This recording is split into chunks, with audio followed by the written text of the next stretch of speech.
Paul VI was definitely pretending to act as pastor and teacher of all Christians, thus fulfilling the first requirement. 2. The second requirement defined by Pius IX is that the Roman Pontiff teach in accord with his supreme apostolic authority.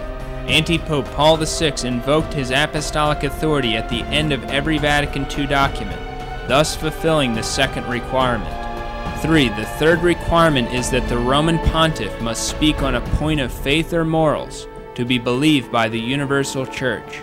The documents of Vatican II are filled with points of faith and morals, and they must be believed if Antipope Paul VI was a pope, because he approved, decreed, and established them, ordering that they be published.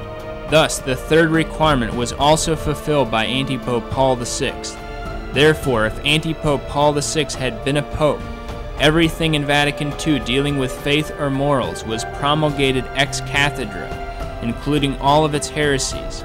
This is impossible, and anyone who would say that it is possible is a heretic. Therefore, anyone recognizing the facts that we are presenting here, who still maintains that it is possible that Antipope Paul VI was a true pope, is a heretic.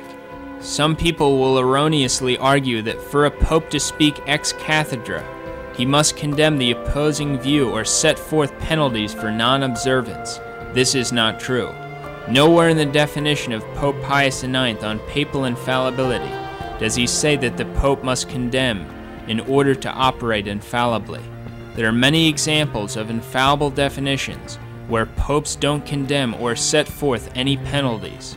Consider, for example, the ex cathedra definition of Pope Benedict XII in 1336.